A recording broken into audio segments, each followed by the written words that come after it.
Welcome back to A Celtic State of Mind. I'm Paul John Dykes. It is a Tuesday afternoon and we're international, we're continental. Lawrence Conley all the way from the Skylark.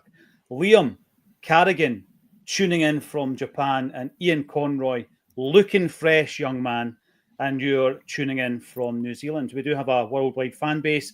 So let us know where you're listening from in the comments section. It's an absolute pleasure, as always, to be joined by this back four.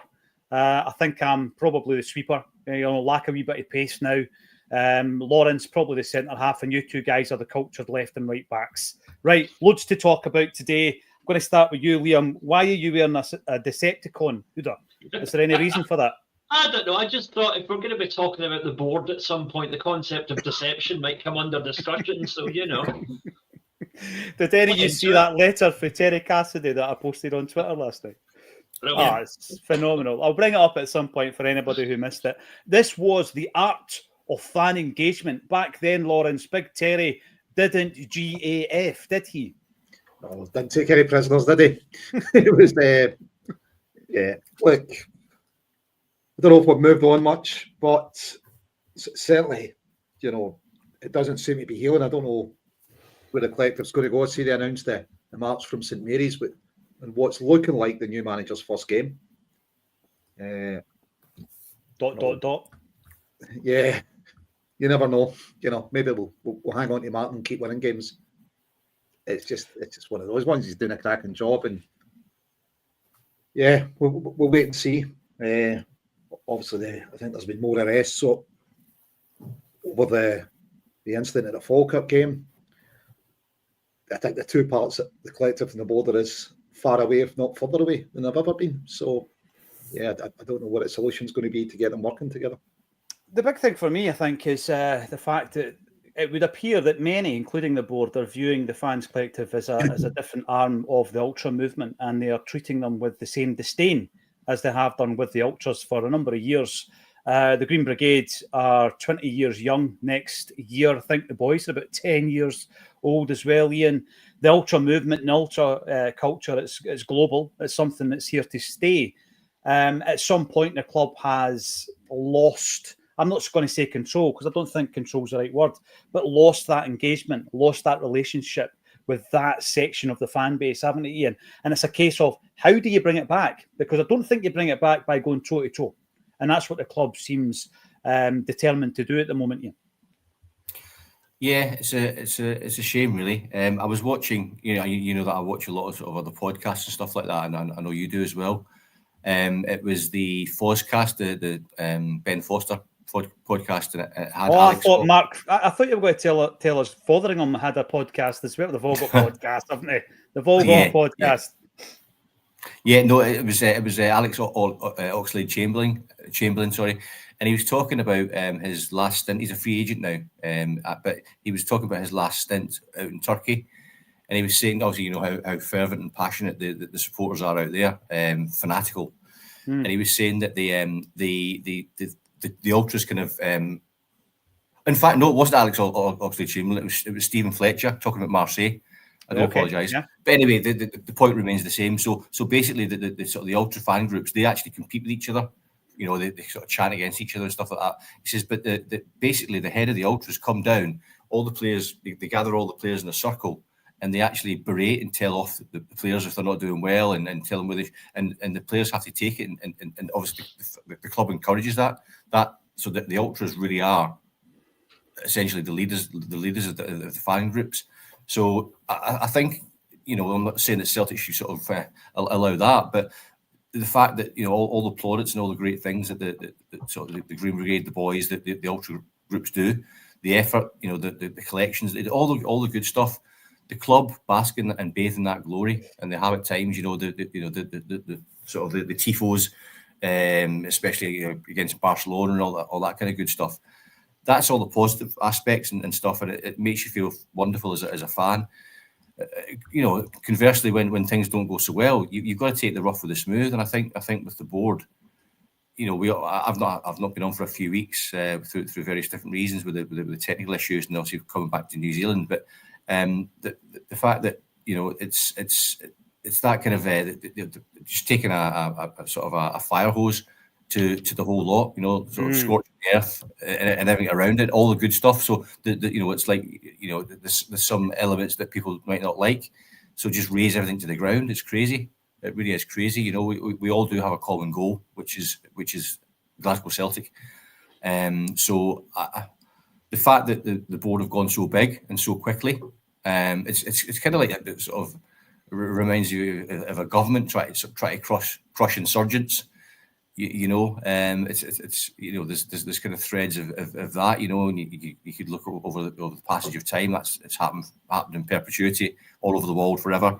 So it's maybe a tactic just to sort of, you know, to dampen the maddening crowd. Sorry, I think it's, you know, again, to use another cliche, it is using a mallet to crack an egg.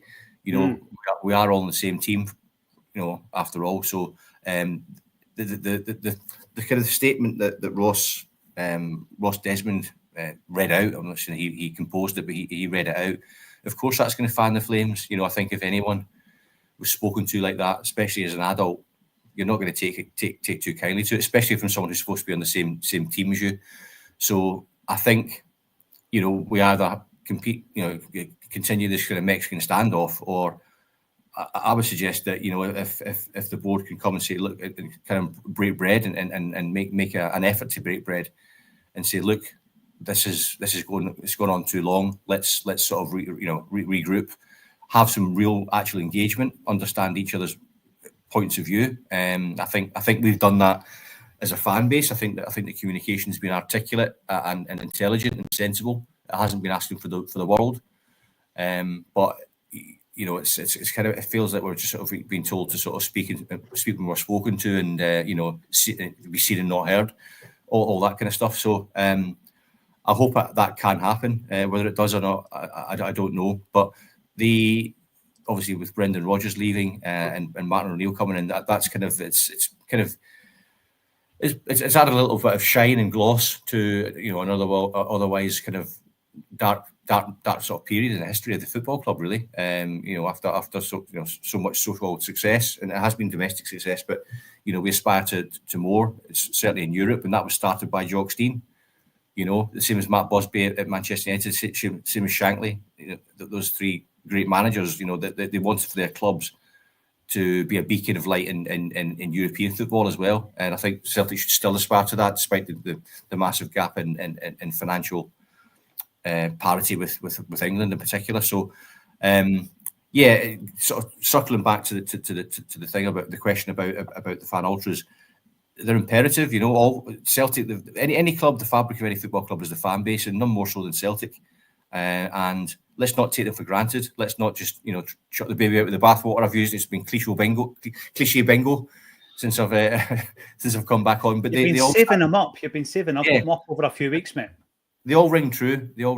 And as I say, I think well, I speak for myself, but I think I speak for a lot of people as well, that I'd love things to sort of, for us to have that adult conversation and say, right, you know, it's been a testing time. Let's come together, understand each other's points of view, and the board actually take on and engage with us moving forward. It's not just let's draw a line under it and then we continue and go back to how it was. It's actually an open and an honest dialogue from here on in. No, you make some brilliant points, Ian. My big concern actually with them, because I agree with them, is the level of dynamism within the boardroom at Celtic. So in terms of that engagement, who are they going to put at the table? Because from my experience, and it is quite a small, it is quite a small experience, because I've only been to one meeting with the football club directly. I didn't think that the CEO or the CFO were fit for that role in terms of engaging with the fans. They seemed to be a mile off what Celtic supporters within that room and the Celtic fans that we see and hear from every day, a mile away from the thought processes. And that letter, that prepared statement that Ross Desmond read out, basically is looking down the nose at Celtic supporters.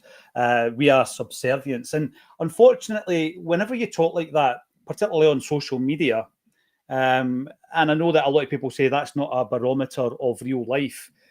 Well, sometimes you get a right good cross-section of Celtic supporters when you are talking Celtic on the socials or in this comments section. And there is a hardcore of people who just say, count the trophies, we're the most successful club in Scotland, we're the most successful club in Europe, look at the finances. There's always that fallback, and that is the director's dream, Liam. That is the board of directors' dream. A Celtic fan who doesn't want to challenge the narrative. And what inevitably happens is you fall into a trap of being in a situation where, in Brendan Rodgers' first season, in Brendan Rodgers' third season, second time round, the whole thing could collapse. It almost did in the first season, and it looked as though it was collapsing this season until some might call it a masterstroke, some might call it luck. Martin O'Neill comes into the building and, changes everything, changes the mood music, changes the style, changes the atmosphere and the performances and everything else. That has worked out, Liam, as the biggest weapon for the board ever. I mean, he has become, remember Batfink, and he had a cloak of, remember the shield, a shield of steel. That's what Martin O'Neill has become for the board. He has stopped a lot of this in its tracks simply because he came in and the whole mood lifted and we started getting results. And he continually talks about that success, winning football games. That's the priority. Now, these issues still exist in the background, and it's the fans collective and it's podcasters and so on and so forth who are continually exposing them and talking about them. But Martin O'Neill, I want to focus on him, Liam, because we've been told that he's leaving after the international break. I don't know if they were talking about the World Cup one this summer, and we've been told that he's going to leave after the game on Wednesday night, tomorrow night. I'm not convinced. Until he leaves the building, I'm not convinced, because I don't think the club know either when Martin O'Neill's leaving. I want him to stay. Now, there's two parts to this argument. You can either say he stays as a manager because of all the reasons I've just described, or he has a different role at the football club, because what he has brought, Liam, has been seismic since he came back to the Celtic, hasn't it? I mean, I think we had this conversation a few weeks ago. I said, look, he was literally, I think, the only person that could step into that complete mess of a situation with what happened with Brendan Rodgers, with the board and the fans seemingly at war with each other, and step in and be liked by and accepted by everybody. It's like, we don't like the board don't like us, but we all love Martin O'Neill. And I think he's the only guy that can do that. And I think that it makes sense for us and for the board to keep him around somehow, because he is a calming influence. He can be that bridge, because right now, I remember, God, about 3 or 4 months ago, I think it was during the summer, I wrote an article for the Acsom blog, said the Celtic board versus the Green Brigade, a fight neither side can win. Because what I thought was exactly what was going to happen has happened. You've got the two, neither side wants to back down. The stadium atmosphere is suffering as a result. You can debate about whether it affects players or not. I don't think it should, but in some cases it might. And then Martin O'Neill's come in, and the whole thing is just kind of like, we still don't like the board, but we'll just put that aside for one now, because Martin O'Neill's back in the house and he's making things happen, and we have a chance, potentially, depending on other results, to go top of the league tomorrow night. Mm-hmm. So that is, from having, just being gubbed by the team that were top above us in the league and looking well out of it, to a month later, we could potentially go top. And if we don't go top tomorrow, we will certainly go top at the weekend if we can beat Hearts. That's an incredible turnaround. And it's Martin O'Neill that's done it, because that team was going nowhere until he walked in. 100%. I'm going to do a little bit on the old historical aspect of Celtic. We love the history, and if you know the history and all that. I'm going to start off with Tommy Gemmell, and I'm going to move on to Stevie Chalmers. I'm throwing this over to you, Lawrence, because obviously John Higgins, who has appeared on A Celtic State of Mind, check it out on the YouTube channel, was talking alongside Alan McManus and Jimmy White, and he called out the Celtic board in relation to the Tommy Gemmell statue. Lawrence, you've been in touch with the committee. Give me a wee update, and let's talk about how we can help as an Acsom community to help the Tommy Gemmell committee get over the line? So speaking of big Mark McCrum, obviously Craig Newt boy of a Monaghan stock, and he says that the money for the statue has now been raised, but they need another 10k for the groundworks and for the legal, and that'll get everything done. Some delays in the council side have obviously pushed things up, but they're doing a fantastic job, but all without any help from the club. Which the club shouldn't have to be asked for that. If they see something like that, it should be quietly making a donation to it, and pretty sizable. But outstanding job by Martin and the rest of the committee there. I know they had a meeting last night. I've not caught up with them since then. But yeah, they're looking for another 10k. I'm sure you'll be able to drop the link in the chat for the Tommy Gemmell. You can go and donate there. You can buy the t-shirt. I've worn it on here quite a few times. Tommy Gemmell t-shirt.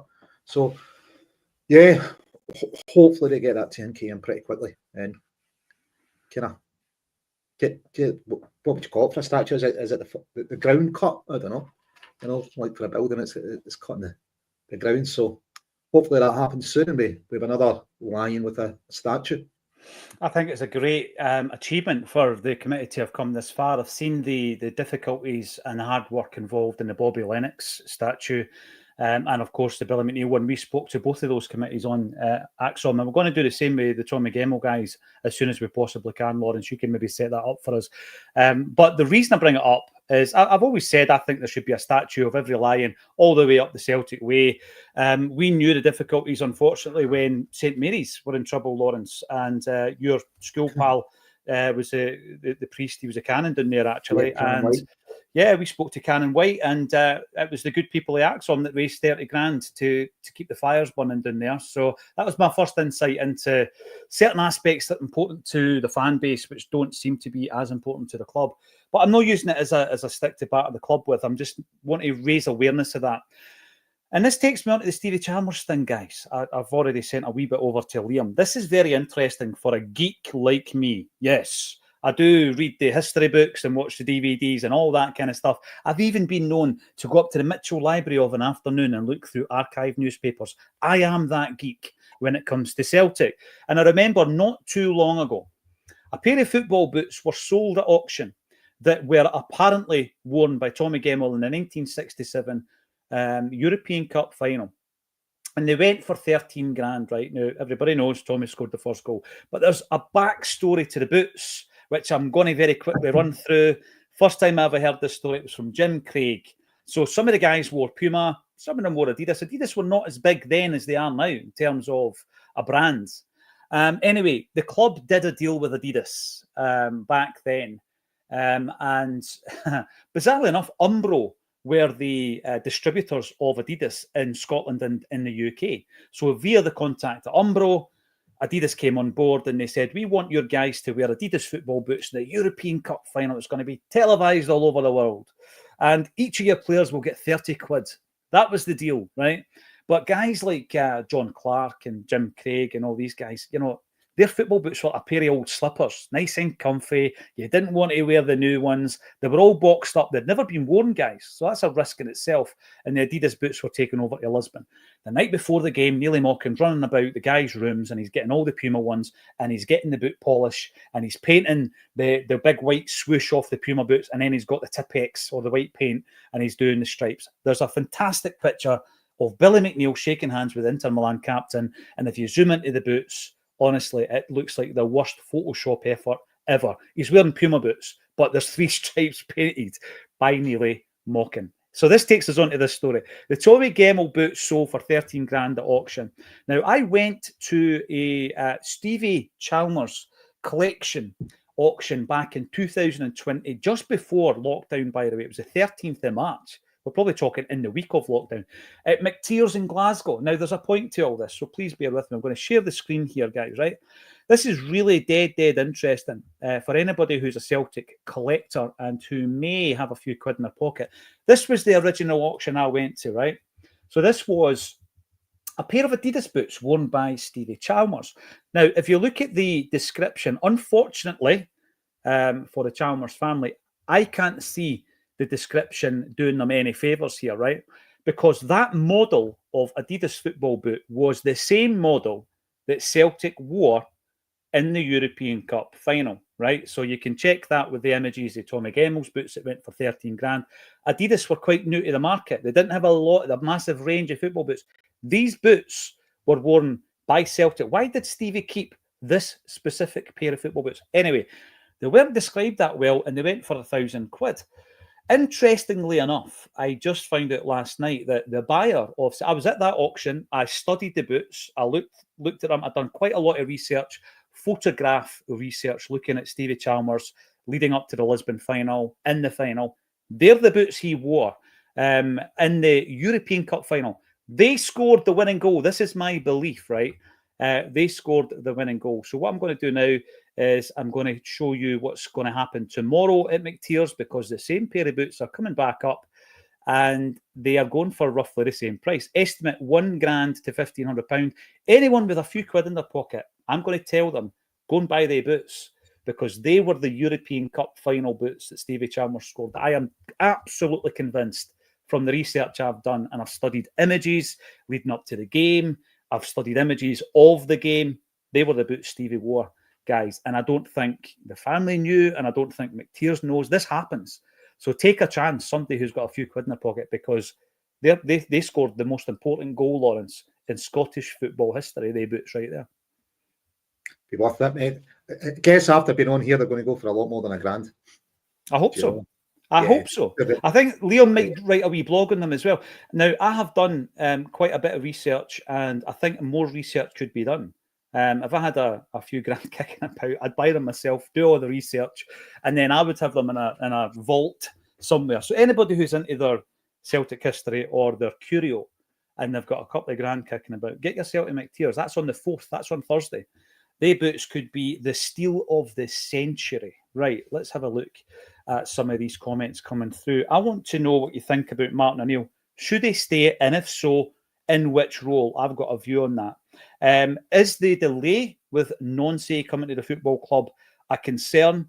Let us know in the comments section. I'm going to start off with I am the DQ. My Celtic TV subscription, 80 quid, came off last week, followed by an email asking me to pay more to watch the Dundee game. Tomorrow night's game is PPV. You can watch it in Scotland, in Ireland, and it's PPV. I'm not actually sure how much it is, but it is available to buy tomorrow night. I don't like the timing of this managerial change. I'm going to start with you, Lawrence. Before we get to the delay, what do you think of the timing? So Martin O'Neill's come in. He's won all but one game. He's got us to a cup final. He's reduced the deficit at the top of the league. He's breathed new life into Europa League campaign, and we're going to switch it again. What's your thoughts on the timing, Lawrence? I think I'm on record saying I'd keep Martin in charge until the transfer window opens and let him run with the team. It's never going to be easy for a new manager. He's always under pressure to win. He's going to come in with a chance, if you win your first game, go top of the league. That's if we're not talking tomorrow night. Conversely, if he doesn't win it, the pressure's straight back on. People are going to go, why do we change it? Martin had his winning. Yeah. So the squad's pretty stretched. I think Martin's getting everything he can out of him. He's maybe proven that maybe some of the scouting was better than Brendan thought it was. He's getting some of the players that Brendan just wasn't giving a look in. They're playing and contributing. Young's looking revitalised. Osman before the injury. Trusty, he's looking great at the back too. So, yeah, for me, I'd have left Martin to January. The new guys brought in, let him work with the scouting team, the recruitment team, identify his targets, so as they can get people in for it in the January transfer window. At the beginning of it, not the final day on the last hours or a free transfer after the window's closed, but getting them in early. I think, the more Martin keeps winning, it looks more sensible to keep him in position, doesn't it? It would be easier for the new guy to take over if Martin's already won a cup and got to the top of the league. Probably be a wee cushion there. New guy comes in, there's a lot of risk of that getting derailed before it gets off the ground. If he doesn't get to the top of the league, doesn't win the cup, severe pressure. There is that as well when you're talking about the timing of a manager coming in, Lawrence, the run of games that he is going to face. We know Martin O'Neill's going to be in charge tomorrow night against Dundee, and it might be his final game. So what we then have is we've got Hearts, top of the table clash, we've got Roma, and then we have a League Cup final. That is some introduction. That's a baptism of fire, Ian. So I guess you could take it from two different angles. You could say, right, you're a manager of Celtic, deal with it. If you're going to be a success, you're going to have to deal with runs of fixtures like that. Or, the flip side of that would be, you've got to hit the ground running, or the pressure, the unnecessary pressure is going to pile up on him. Yeah, it's a strange one. I was actually listening to our very own Al on his podcast, and he sort of said a similar thing, which is true. You're bringing in a new manager. You're not going to sort of say, we're just going to delay it a little bit to get over these fixtures because we don't trust you quite enough, right? So that's one aspect, which I think we can all agree is obviously true. But this is a unique situation whereby we've got someone who's so beloved in Martin O'Neill. He's come in and he's not only just sort of won in the park. He's been a beacon of light really in this sort of dark period. And just his humour. It's like a school trip or something, isn't it? You've got a load of stiff teachers, and then you've got one teacher he makes you feel like your parents are there or something, because he's that security blanket. He's just a good man. It was always the PE or the art teacher, Ian, wasn't it? It was always one of the guys. Aye, just like a sound guy, who you can kind of relate to, and you don't feel homesick or as homesick. It's a silly analogy really, but it's kind of how it feels because he is so beloved. I know you know him personally, and I've never met him, but I'd love to. But it's just I imagine he's the same, backstage as he is in front of the camera and kind of stuff. You just tell he's a good man from good stock, and he really has galvanised this team and the supporters as well, considering what's been going on. So that like Lawrence says, and I've said it in the group chat quite a lot, like a lot of us have. The shadow of Martin looms large because if he comes into the cup final, St Mirren have been proven under Robinson to be sort of a tricky customer. Kind of nearly derailed Brendan last season. I know the league was won or almost won, but and obviously we've played them recently, and it took that sort of stoppage time goal by Kalmack to get over it. So Martin O'Neill and his team are attuned to that.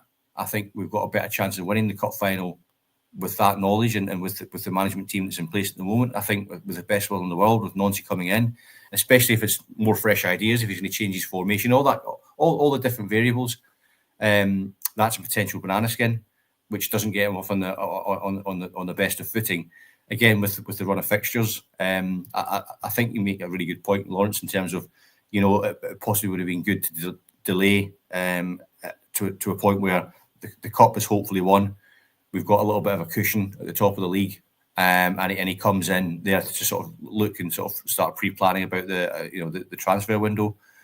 I can actually thought, now it sounds like I'm doing a bit of a loving to the board here, and I don't mean that, but I thought perhaps the fact that this paperwork maybe sort of a slight touch of class from the board to give Martin a send-off at home, just the way the fixtures have landed. But, whether that's right or not, I don't know. It's just a little feeling that I had that maybe, the board are showing a little bit of class there because Martin O'Neill is so beloved and has done such a great job. So it gives him that opportunity to have the home fan base, give him his rightful dues. Well, Quinny mentioned that yesterday, so that's an interesting take, Ian. And I think that in terms of the timing of it, Liam, there's also the concern that it wasn't deliberate because we have been known to delay deals. In the past, I'm talking deals for players primarily with this board. But in terms of managers, we have seen what would we call it, Eddie Howgate, whereby we ran to try and get that deal done. And then obviously it broke down near the end. These scars, if you like, these memories are still pretty fresh for me, Liam. So I just don't know if they're certainly calculated, but maybe not in a positive way when it comes to the managerial delays here. Well, the one thing I would say, and again, it's well documented, I'm no fan of the board at all, but this could be something that's completely beyond their control because you're talking about a manager coming in from America who doesn't have a UK passport, thanks to Brexit, that complicates things a lot. Paperwork could take 2 days, it could take 2 weeks, honestly. It really is. I know with football, usually these things can be pushed through a bit faster, but, there is no... It's not like you submit the paperwork, you're going to get your visa in X number of days. It's not guaranteed. It's one of those things, and I think that's what I've heard is it's work permit issues and visa issues are what's holding up. And I could believe that. Because that's the thing that, because the board are not going to want this to drag on, because they're already in the gutter as far as their PR is concerned. So they need a PR win, and a PR win is getting the manager in and getting us winning. Martin O'Neill has always been clear from day one that he is right. Sorry, I've just got somebody in the comments here trying to be a smart arse. I know he's French. That was why I mentioned Brexit. Right, I just want to point that out. Nancy's a French national. I know that. But it doesn't matter. Thanks to leaving the EU, it doesn't matter whether he's Canadian, American, or French. We're going to have the same problem in terms of visas and work permits. That's the underlying issue here. And yes, Celtic should probably got it done faster. But again, there's also that rumour that by waiting until December 1st, we would get the deal done for cheaper. But that also means you can't sign the paperwork until then. If you can't sign the paperwork until December 1st, you can't file the visa application until December 1st. These scenarios, if you like, all of them are possible. I think it's at that point that you have an opportunity as a football club to perhaps communicate that and perhaps engage with the fan base. Imagine engaging with the fan base. This is something that Terry Cassidy did back in the day. I'm going to show you a wee letter that was sent to me. And by the way, I didn't realise this until last night, but this was a letter sent to Terry Cassidy. This is the response by the father of another one from Paul. Channel 67, YouTube. Get it checked out. My favourite Celtic channel online. Here's a letter for Terry Cassidy. Terence F. Cassidy, no less. And it reads as follows. This is from the 28th of February 1992. Deepest, darkest, save ourselves. Dear Mr. Murphy, it is good of you to write outlining your opinions of the recent phone-in on Radio Clyde, but I assure you, life is difficult enough without having to plough through 12 pages of the uninformed comment you sent. You do, of course, have a right to your opinion, and I respect your sincerity. Please continue in your efforts to get me removed from Celtic Park, but could you do so without bothering me? Yours sincerely, Terry Cassidy. Lawrence, there it is. It's a masterclass in PR. It's Terry Cassidy engaging with the fans, and it's sensational, isn't it? The bold Terence, the man who brought Peter Lawwell to Celtic, incidentally. Seen that like parody customer service accounts on Facebook? it's like that, isn't it? It's like somebody set up just to whine the complainer up. I wish all the Celtic fans that wrote to Terry Cassidy, I wish that we could compile all the responses. We could put it in a wee book. Because as you say, it almost seems parody, but I've got it on a good authority. That is a genuine response from Celtic's first ever CEO. But it would be a good opportunity, Lawrence, for the club to come out and speak. I mean, Martin O'Neill's the guy that's fielding all these questions. Again, it's the manager that's stepping up. Yeah, listen, hopefully Martin stays on in some capacity, even when he leaves as manager, or he's no longer manager. We certainly need a spokesman for the club. And Martin certainly charms the media. He knows how to handle them. I think he does it better than Brendan did. Some of the things Brendan was saying in the press show, I wondering if he was trying to get the sack. You just can't speak like your employers like that. So you'd expect a CEO to step up, but from what we know about Michael and his time in there, he's never going to do that, is he? He's never going to step up and be the public face. So could Martin be the chairman, or I don't know, the football representative on the board? Hopefully. You know, Right. he offers a lot. You know, he's great at communication. He's great at motivating. He's a unifying factor for the club. Yeah. You know, we don't have a lot of them just now. You know. No, we don't, and I think that it's a point that we need to speak about now. Actually, in relation to the future of Martin O'Neill, the Celtic board, the hierarchy, I obviously believe that it's the job of the first team manager to discuss all manner of Celtic issues with the press, with the fans. It's just one spokesperson. It was previously Brendan. It's now Martin. I don't think that's right. I think that if you're the CEO of Celtic Football Club, you need to have a public persona. You need to speak in a way that isn't, fake, which was the video, which is now unlisted. But if you've got the link, you can watch the video that Celtic TV unlisted after the AGM, which was a pantomime, really. It was just a play. It was Michael Nicholson speaking to Jerry McCulloch, Jerry McCulloch asking questions that were written for him so that Michael Nicholson could get a point across. That's nonsense. You need to have a public persona and you need to speak to the fan base via the media, via fan media. You need to speak to fans. And by the way, there was a discussion last week about fans forums. And I'm going to bring up the link. I'm going to bring it up so that everybody that tunes into a Celtic State of Mind has the opportunity to register with the fans forum. I believe that it's never been held since May this year. We've not had one since May. It's about time we did. It's about time we did have a fans forum. So we're going to try and get an update from the club as to their plans. When the next fans forum is going to be, because it's meant to be quarterly. And obviously that's been some time since the last one. And I think the timing would be good. We're going to start sharing links, getting as many people as possible to sign up for that. But in terms of a CEO and a spokesperson, Ian, if you're the CEO of Celtic, you need to be front and centre. You need to be able to communicate and engage with the press and with the fans. Absolutely. We've discussed this on previous pods as well. You know, if we liken it to any other industry or business, and obviously football is a different thing. There's a lot of emotion and heart that's involved.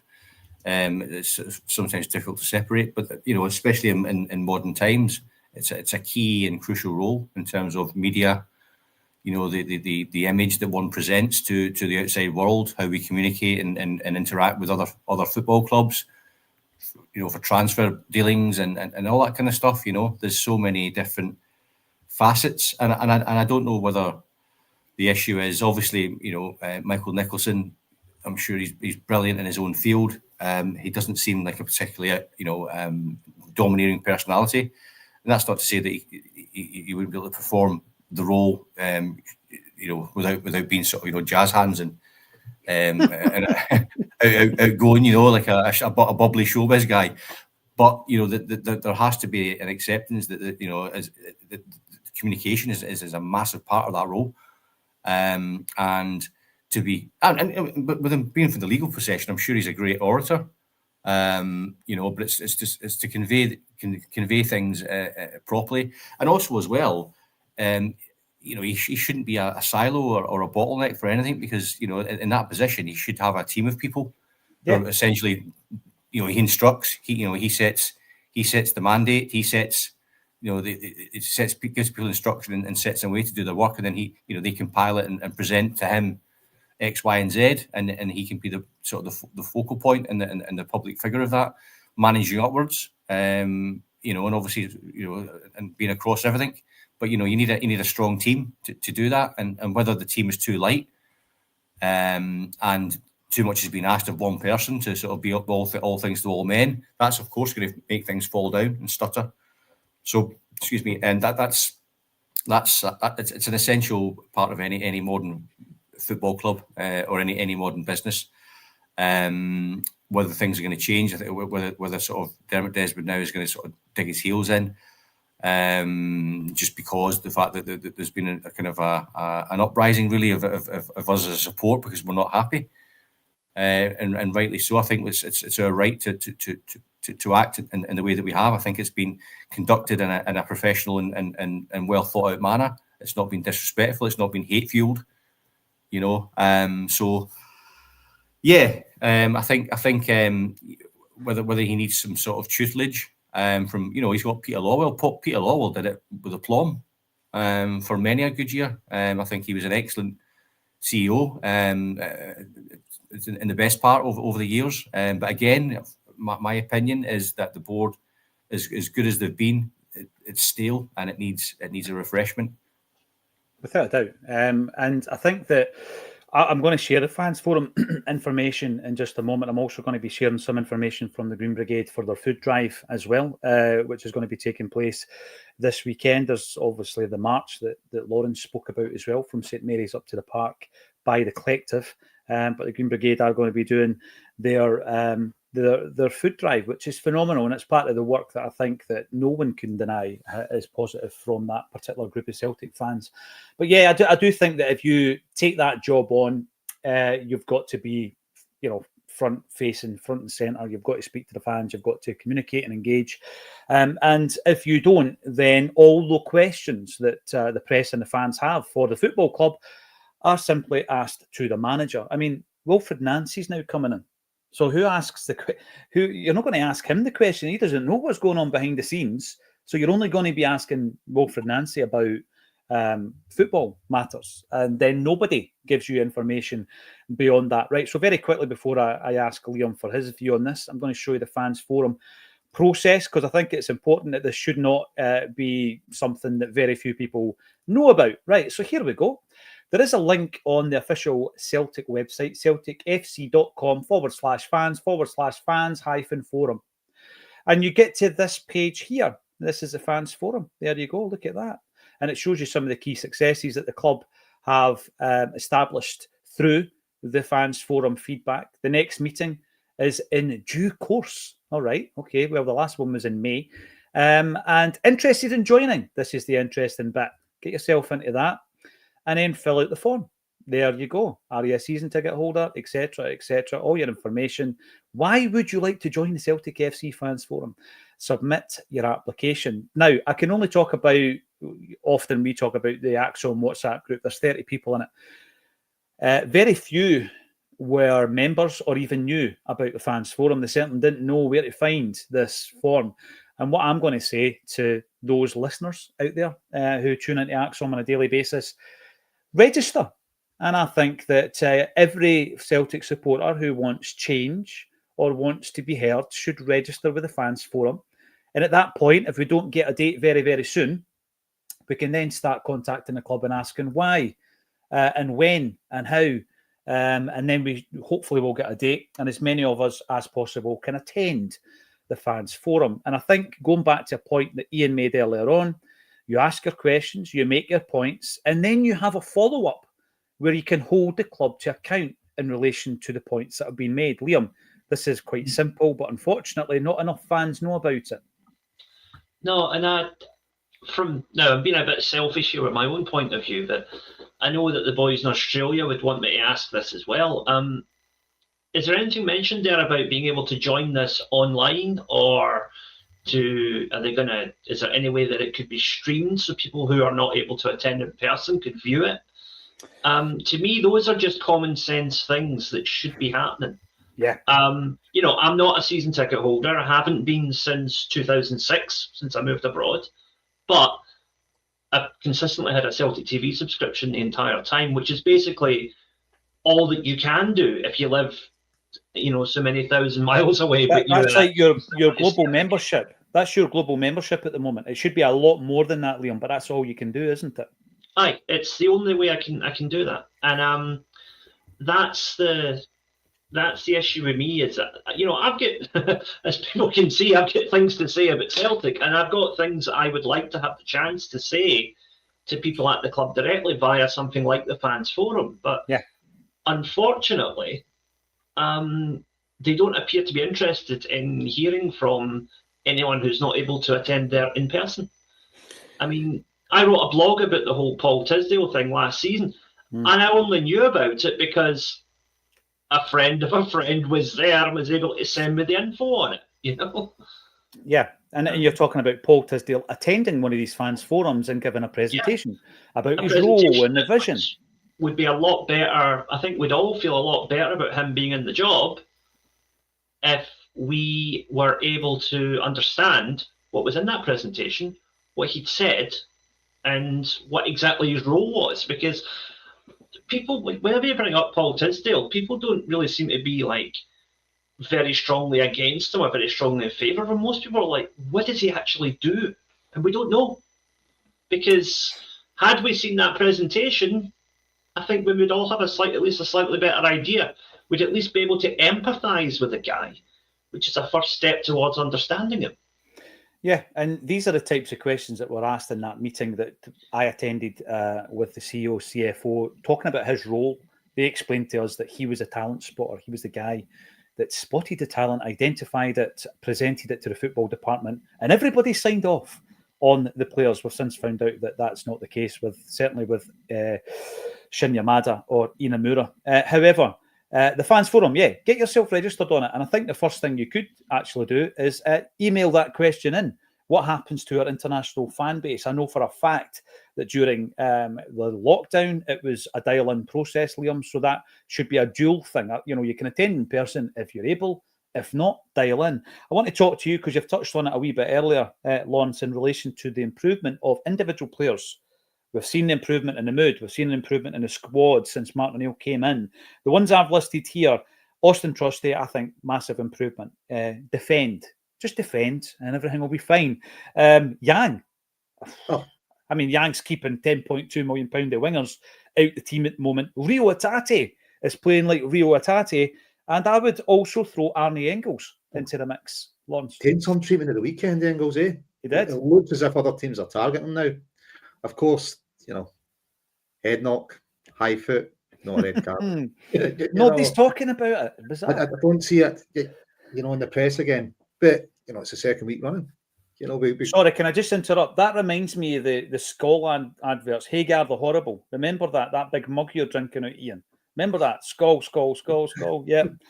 Sorry, it's just it was a time in history there, back in the 80s or 90s. What was that once? Skull Cup, I know. Yeah. No, it's like, listen, we could have VAR on the Maid incident at St Mirren. They didn't intervene again. They didn't intervene for the head knock. We should have had a penalty. They didn't intervene.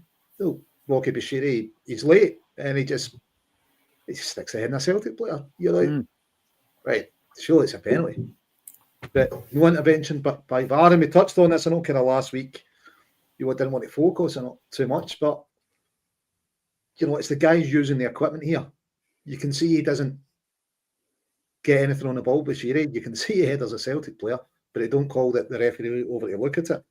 And on the Scales penalty, I'm not too sure what they've seen that shows it's a clear and obvious error. It looks like it might touch his shoulder. Did it hit his hand before then? I've not seen an image showing that. So unless they've got different images to show clear and obvious error, it's like the goal got chopped off, wasn't it? They said, that's out of play. We can't show you being out of play. We just know it was out of play. There was somebody filming it in the stand that had a better view of it than VAR did that day. But yet again, so you could go back to the St Mirren game, the game at Hampden. We should have 2 or 3 penalties. We take them out of Safeco for speaking out in the statements, but they've put the pressure on the refs, it's always against us. And you're looking good, wait a minute, this is almost every game. We're getting this these full-time VAR refs not calling over the incidents, not getting them re-looked at. And if you don't get them looked at, the ref's not going to change his mind, is he? So, so which players have improved under Martin O'Neill? Under O'Neill, I think them all, but I think Engels, he was taking pretty heavy treatment. He's looking a lot better. It's almost as if Martin knows where to play him. He's pushed Callum further forward. He's started scoring again. He's telling his defenders just to defend. We're not getting that horseshoe of death. The wingers are looking better. Hatate's looking happier. Maeda's looking happier. I think the manager kind of calling him a Honda Civic is not that good. He wants a Ferrari. And Neil's walked in like the man that's got a horse outside and he's just got winning a girl, isn't he? It's lifting the mood, Lawrence. It's like the same in every workplace in relation to productivity, if you like. But in the world of sport, a big part of that's man management. I mean, I've heard stories of Rio Hatate waiting outside Brendan Rodgers' office after games to apologise. He was playing within himself. He wasn't expressing himself. There's a freedom. And I think there was a really good interview with Luke McKeown, who incidentally I think looks out of position, but he's putting in a shift. And he was talking about that, Ian, that approach of Martin O'Neill where it's more or less, right, enjoy it, on to the next one. There was absolutely no labour in the fact. It was just game to game, win, win, win. He's got a winning mentality. Some people, in terms of data analysis, putting a huge focus on that, saying that it's maybe chaotic. It's chaos. It could go either way. When you win football games, though, Ian, that's the most important thing. Everything else can come later. If you win the game of football. And I think Martin O'Neill said something very interesting after the game. He was talking about style, philosophy. He says that all comes after you win.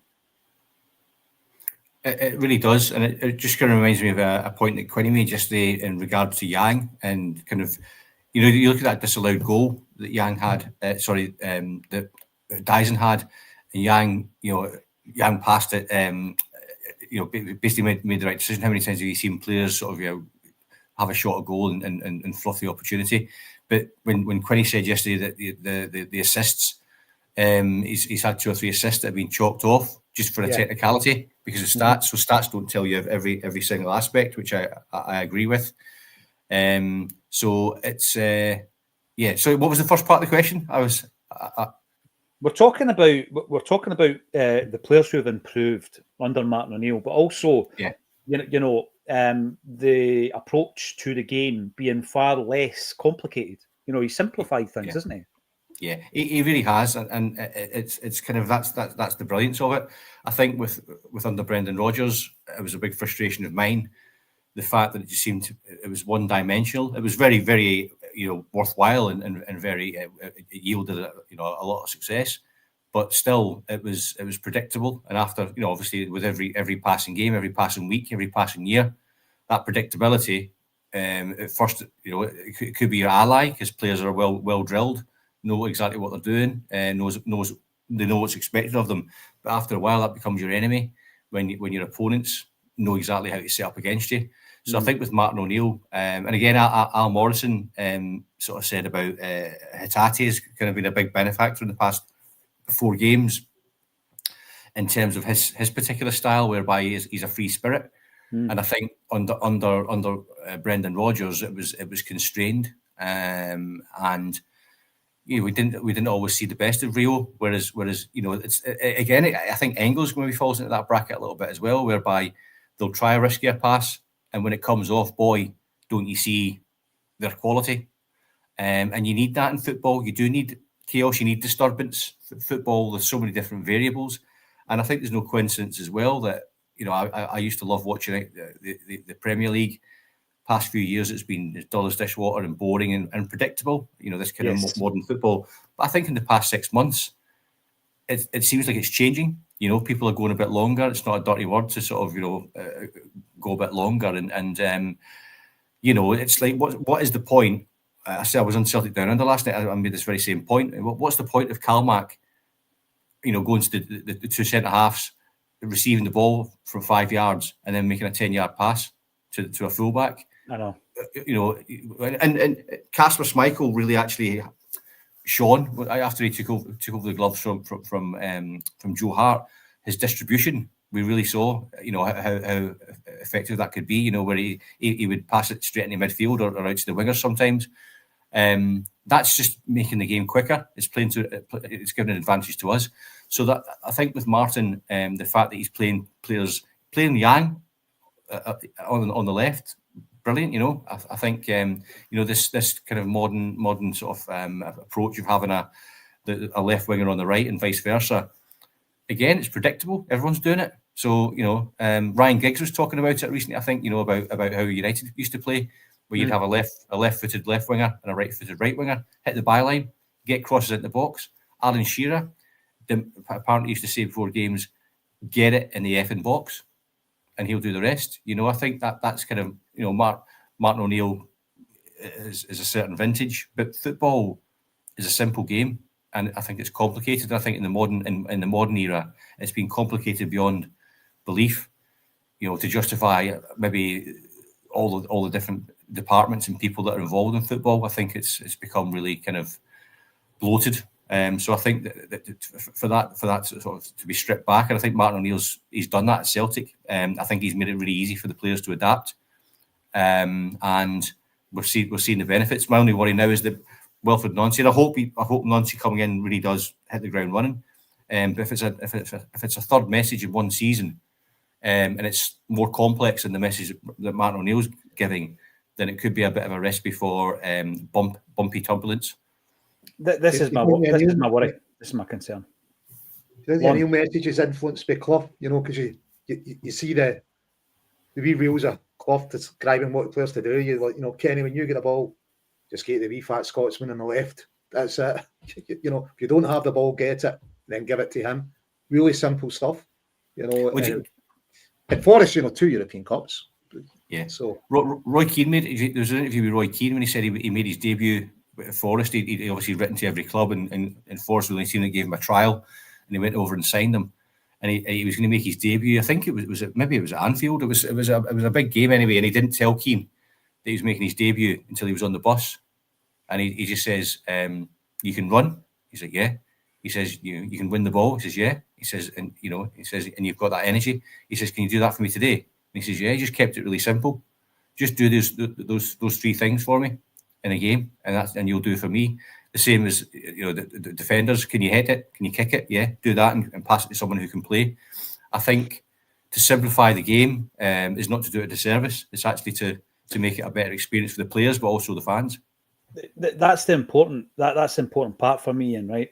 And it's not tearing up data analysis and saying that's useless. Data analysis is a tool, and we're using it far more effectively than we did in the time that Nottingham Forest were winning 2 European Cups back to back.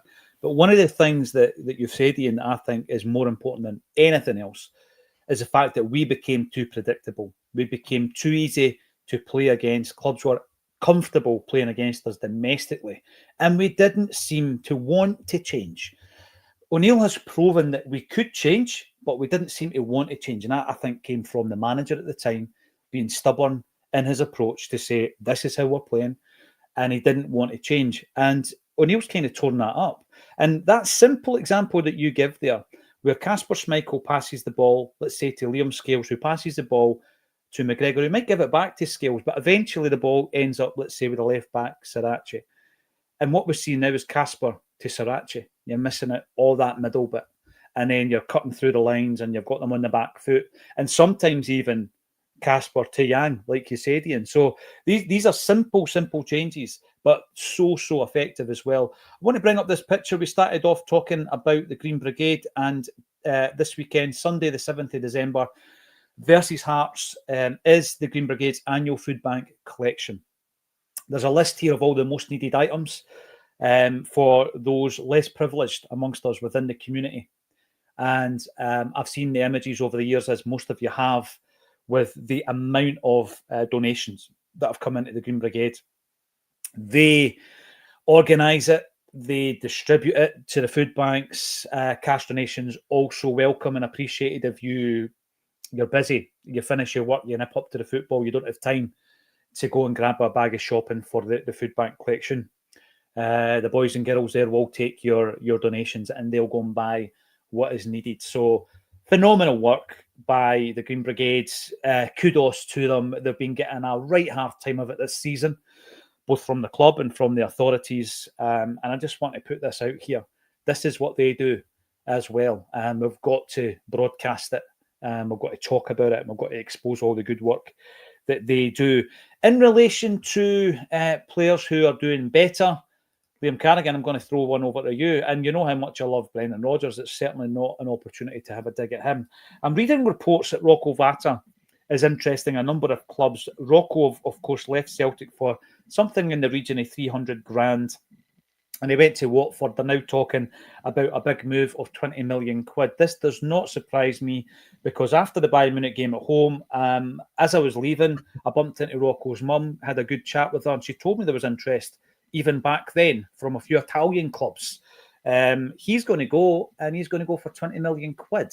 So you think about players who have improved under Martin O'Neill. What about those guys that didn't get a chance under Brendan Rodgers? We've spoke about Mike Nawrocki, these players that didn't really get a decent throw of the dice.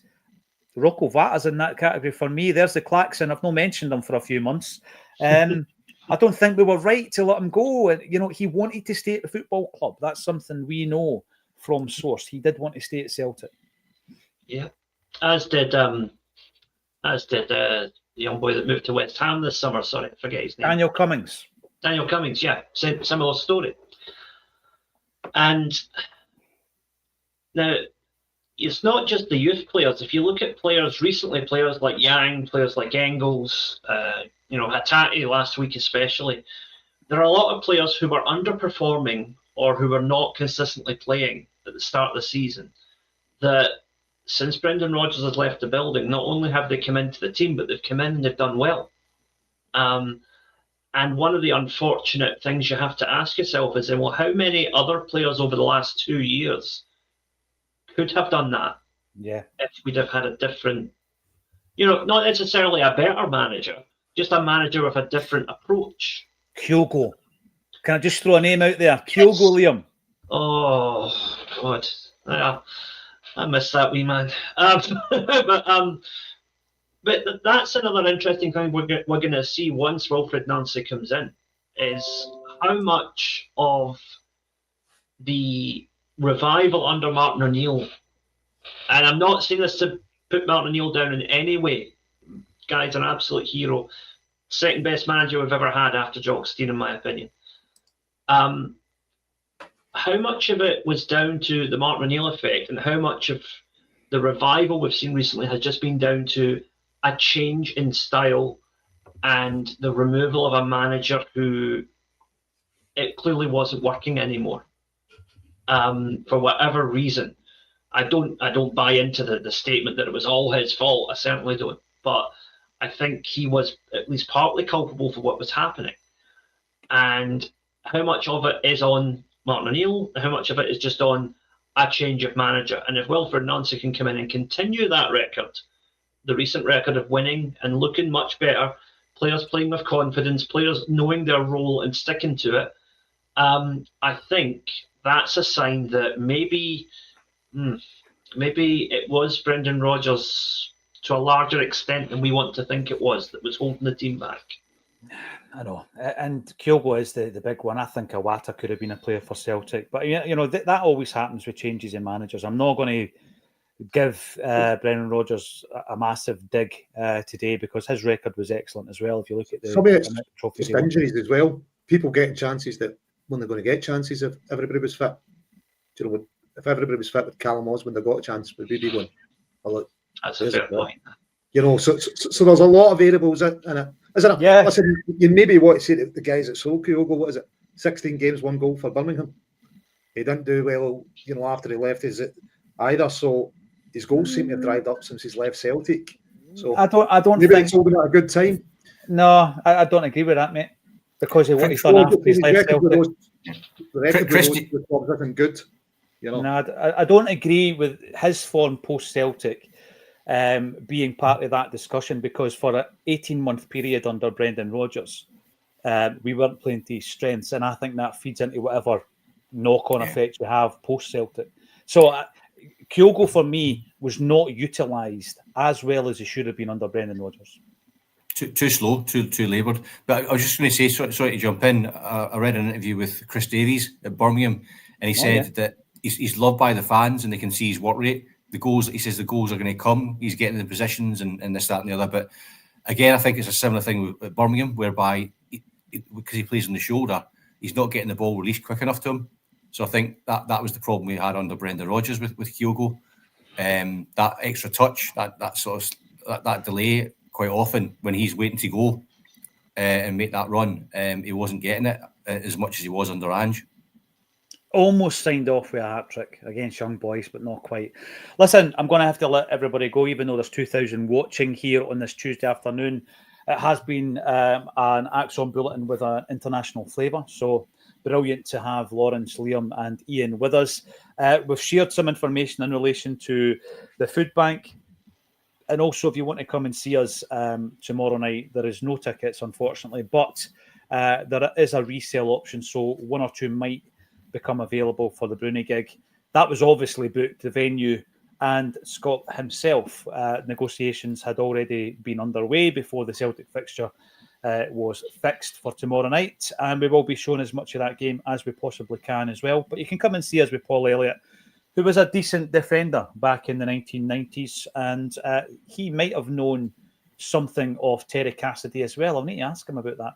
Thanks everybody for getting involved, and thank you to Liam, Lawrence and Ian. Sorry Ian, have you got something to throw in, mate? I just wanted to say, I've not had a chance to say it, but rest in peace, Manny. God bless him. Yeah. God bless him. Absolutely. You knew him. And obviously it was devastating news, Ian. And he's going to be laid to rest on the 22nd of December. Thoughts and prayers with his family, particularly his two boys. Please come back tomorrow, 12:30 as always, on A Celtic State of Mind.